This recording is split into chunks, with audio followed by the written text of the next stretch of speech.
Ancien Testament.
Caïn et Abel.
Trois lunes se sont écoulées déjà depuis qu'Abel est parti dans la vallée. Il devrait être revenu depuis longtemps.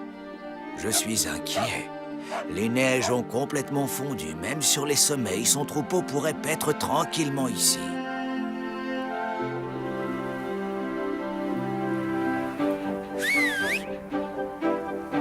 Tu l'as entendu ?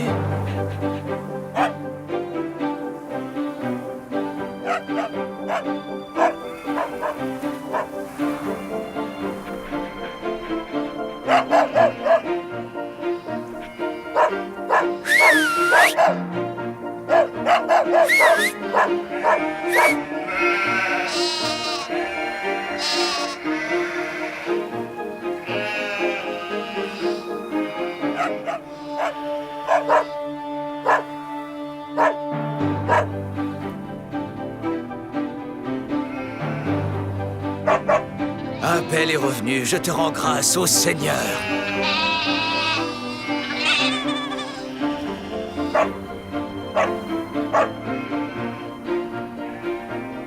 Père, je suis là!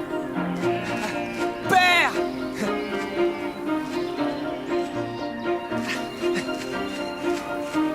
Père, vous êtes là, enfin! Oh, Père! Rendez-vous compte, Père, je suis parti avec 30 moutons et je reviens avec 40. 10 agneaux sont nés. N'est-ce pas merveilleux? Viens! Viens par ici. Regardez. Tu es un bon fils, Abel. Que le Seigneur te bénisse.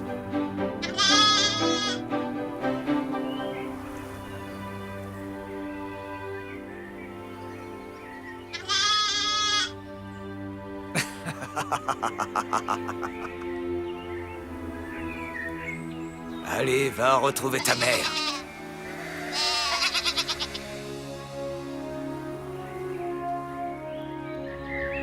Le Seigneur Dieu a dit, « Croissez et multipliez-vous, emplissez la terre et soumettez-la, dominez les poissons de la mer, les oiseaux du ciel et tous les animaux qui se déplacent sur la terre. Quant à toi, femme, Je multiplierai les peines de tes grossesses, et tu enfanteras dans la douleur. Et toi, l'homme, tu gagneras ton pain à la sueur de ton front, jusqu'à ce que tu retournes au sol dont tu fus tiré. Car tu es poussière et tu retourneras à la poussière. Et Adam obéit. Il s'unit à Ève, sa femme, et il affronta avec elle les difficultés de la vie. Ève lui donna 2 fils. D'abord Caïn, puis Abel.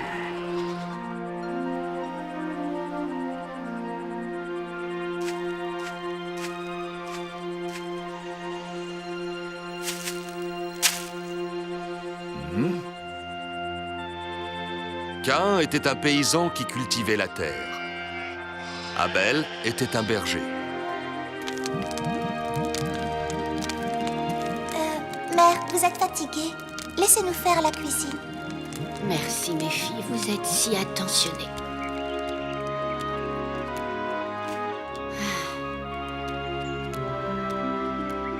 Dis donc, toi!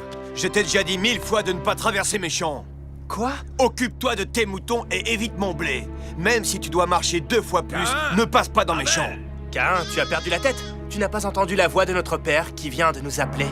Oui, je l'ai parfaitement entendu. Au lieu de travailler et de se fatiguer comme moi, il reste tranquillement assis là-bas, sur ce rocher, et il raconte qu'il parle avec Dieu.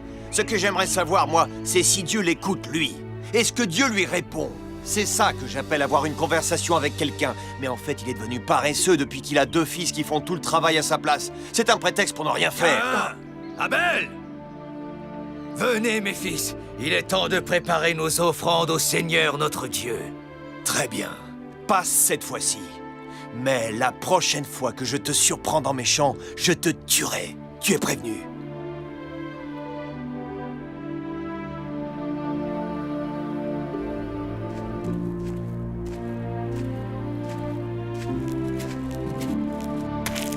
Tenez, père. Voici mon offrande au Seigneur. Si tu es véritablement heureux d'offrir les fruits de la terre au Seigneur notre Dieu, alors je suis certain qu'ils trouveront grâce à ses yeux. Mais les offres-tu avec joie et gratitude dans ton cœur, Caïn?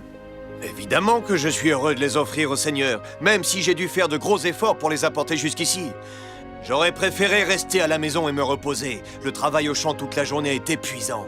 Il faut qu'il en soit ainsi. C'est la volonté de Dieu. Oui, mais pendant que moi je m'éreingle dans les champs, vous ne faites rien d'autre que parler avec lui, tranquillement assis sous un arbre. Car il faut toujours que tu te plaignes de quelque chose. Qu'offres-tu, Abel?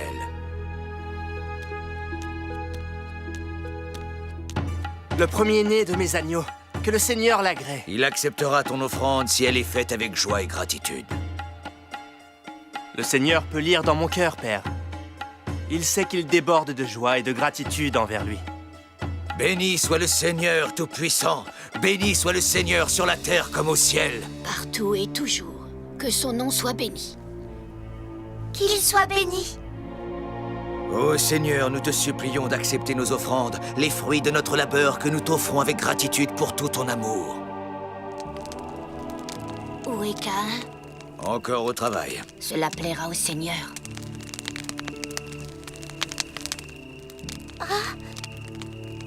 Dieu peut voir au fond des cœurs, et il ne peut pas être trompé.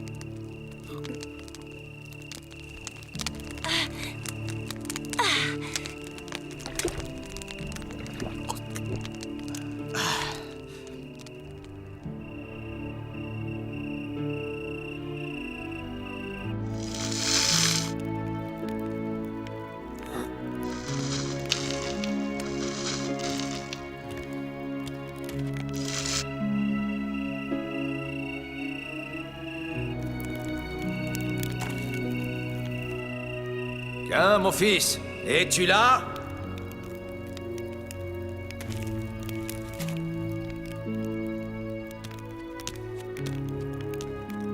Oui, qu'y a-t-il, père? Je vois que tu accumules les richesses, mon fils. Vous savez que tout ce que je possède vous appartient, père. Je vous l'ai répété maintes et maintes fois. Comment dois-je le dire pour vous le faire comprendre? Oui, je le sais, Caïn, tu me l'as déjà dit maintes et maintes fois, et je t'ai bien entendu à chaque fois. Mais tu sembles agir plus par cupidité que par générosité. Père, comment pouvez-vous dire une chose pareille? Ce que je fais, c'est pour le bien de la famille. Oh, certainement, mais chaque fois que la famille a besoin de la moindre de ces choses, tu te plains amèrement et tu grinces des dents avant de consentir à la donner. Mais père, vous savez que tous dans la famille sont négligents, ils dilapident nos richesses constamment. C'est pour cette raison qu'ils me demandent sans cesse de nouvelles provisions. Mon fils, tu sembles malheureux même au moment où tu fais tes offrandes au Seigneur notre Dieu. Mais père, aujourd'hui encore, j'ai apporté une magnifique corbeille de fruits. Oui, mais le don ne t'a apporté aucune joie, Caïn. Le Seigneur peut lire l'insatisfaction qui habite ton cœur. Vous en êtes bien sûr? Et comment le savez-vous? C'est lui qui vous l'a dit? Et qu'est-ce qu'il vous a raconté sur Abel? Il doit être très content d'Abel. Père, c'est moi qui trime du matin au soir dans les champs, qu'il pleuve ou qu'il vente, et c'est moi qui nourris cette famille par mon labeur. Et pourtant le Seigneur n'est pas content de moi? Pourquoi avez-vous voulu la naissance d'Abel? Abel t'aime, Caïn, tu ne peux pas l'ignorer.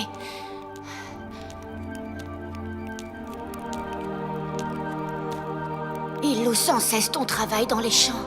Il a pour toi une admiration sans borne. Rappelle-toi que tu es son grand frère, tu es l'aîné de la famille.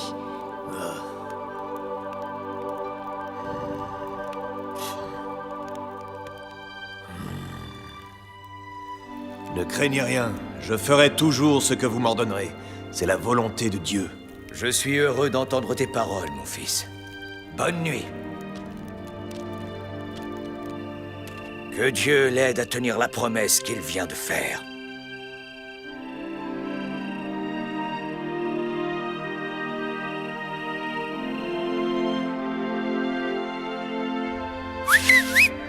Venez, venez!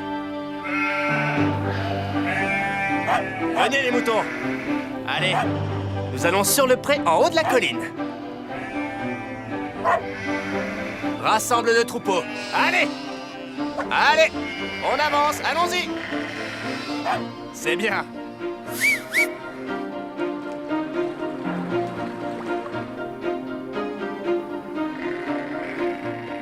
Père? Père! Je ne m'attendais pas à vous voir avant ce soir. Qu'est-ce qui vous amène? Abel, je voudrais te parler à propos de ton frère Caïn. Vois-tu, à l'intérieur de son cœur, un serpent le tourmente. Mais il t'aime. Oui, je le sais. Mais je le traiterai toujours avec le respect qu'il mérite, père. Je vous en donne ma parole. Tu es un bon fils, Abel. Puisse Dieu répandre ses bienfaits sur toi. Va. À ce soir, père. Au revoir.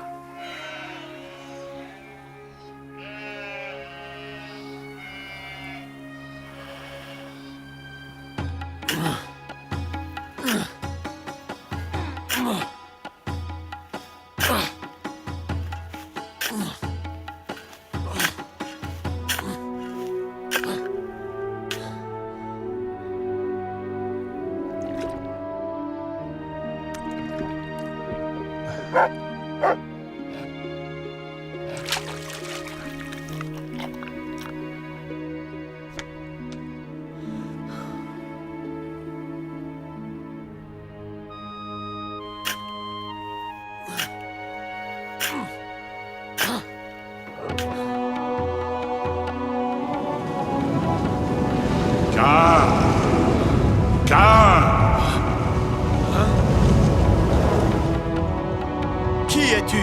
Où es-tu? Tu sais qui je suis, Caïn, et je suis partout. Oui, tu es le Seigneur. Tu as parlé avec Abel. Pourquoi me le demandes-tu? Qu'est-ce qui t'inquiète? Je n'ai nul besoin de parler avec lui, c'est avec toi que je veux parler. Tu es celui dont la conduite m'inquiète. Alors parle, Seigneur. Pourquoi ton visage est-il toujours triste? Je ne sais pas. Oh oui, tu le sais. Change ta conduite et recommence à sourire. Le mal t'attend en embuscade. Tu dois le combattre et le vaincre. Je le ferai, Seigneur. Oui, Seigneur, j'essaierai de le faire. Si j'en suis capable. En serais-je capable, Seigneur? Toi qui sais tout, tu peux me le dire, Seigneur. Réponds-moi, je t'en supplie. Réponds-moi.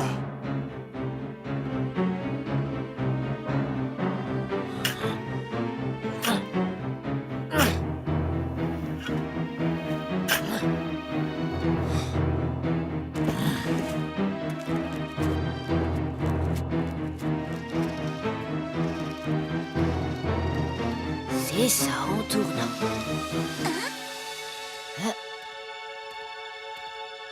Que fait Caïn ici?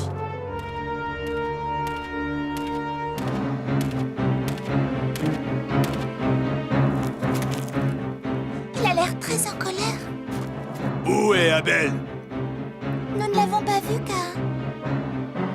Mon fils, tu as la soif du sang dans les yeux. Que fais-tu avec cette massue à la main? Mère, vous n'avez aucune raison de vous inquiéter. Vous avez toujours craint que je sois jaloux de lui. Eh bien non, je ne suis pas jaloux de lui. Je veux simplement lui parler.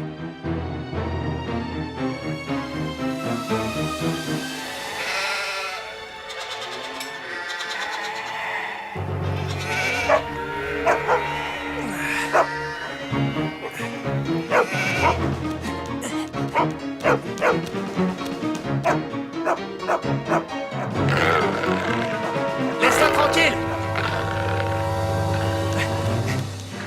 Qu'est-ce qui s'est passé?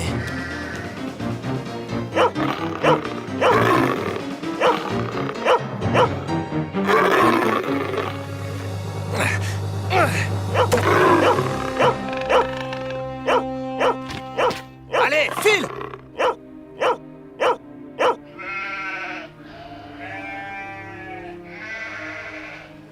Qu'est-ce qui t'inquiète, ma chère femme? Nous avons 10 agneaux et les récoltes seront bonnes cette année.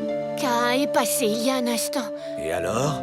Il cherchait Abel et il parlait comme s'il avait perdu la tête. Alors tu as raison de t'inquiéter.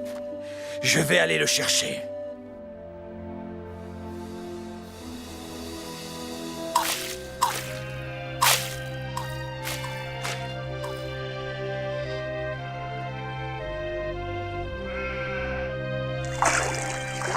Il faut que je te parle, mon frère. Caïn, tu ne vois pas qu'il est occupé à la traite? Vous deux, les filles, vous pouvez terminer ça sans lui. Et quand vous aurez fini, rapportez le lait à votre mère. Elle a déjà allumé le feu sous la marmite. Oui, finissez les filles. Pendant ce temps, je vais voir comment je peux aider mon frère.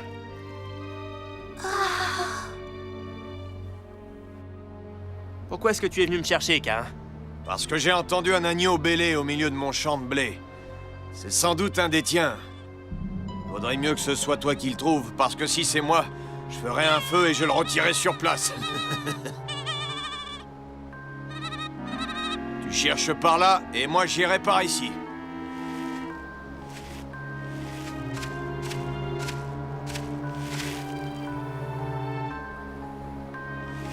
Où es-tu? Où es-tu? Ah, te voilà enfin, mon petit agneau. Je vais te sortir de là tout de suite, espèce de garnement. Je me demande qui t'a attaché là. Qui a bien pu faire ça? C'est moi, mon très cher frère. Ah! Ah!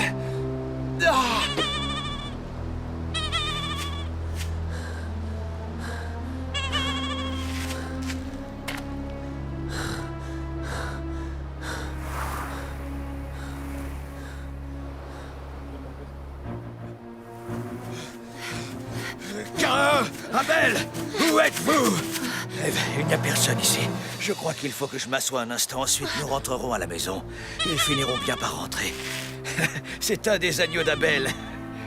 Comment te retrouves-tu si loin du troupeau? Hein?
Tu reconnais ma voix? Évidemment que je reconnais ta voix. Tu es le Seigneur. Pourquoi est-ce que tu m'appelles? Dis-moi, Caïn, où est ton frère Abel? Je sais pas. Suis-je le gardien de mon frère? Qu'as-tu fait, Caïn?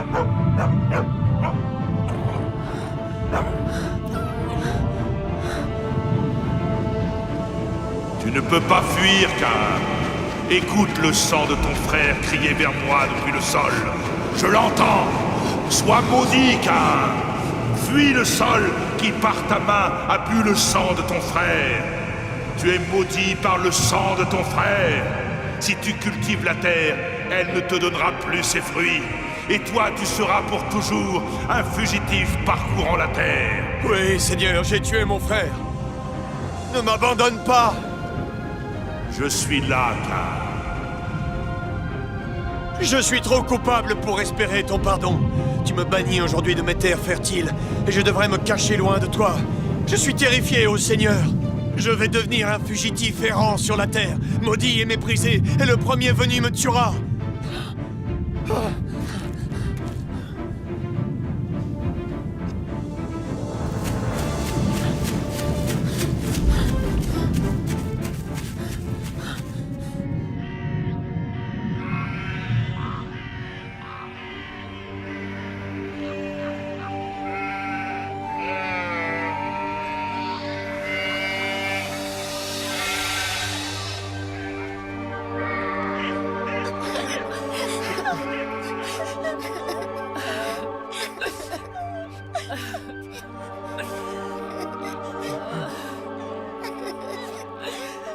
Seigneur, que nous est-il arrivé? Qu'est-il arrivé à mes deux fils?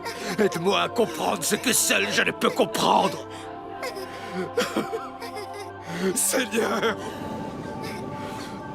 Le frère a tué le frère, Seigneur. Je sais qu'Abel était cher à ton cœur, mais j'ai perdu mes deux fils et je suis submergé de chagrin. Et maintenant, le sang d'Abel doit être lavé par le sang de Caïn. Celui qui le rencontrera devra le tuer pour que justice soit faite. Non, Adam, telle n'est pas ma volonté. Mais alors il devra vivre avec ce péché pour le restant de ses jours. Seigneur Dieu, c'est une peine plus terrible que la mort. Il ne trouvera jamais la paix. Quiconque tuera Caïn, ma vengeance le poursuivra 7 fois. Ton fils parcourra la terre, solitaire et misérable, jusqu'à la fin de ses jours. J'ai marqué son front d'un signe, afin que ceux qui le voient sachent qu'ils ne doivent pas le frapper.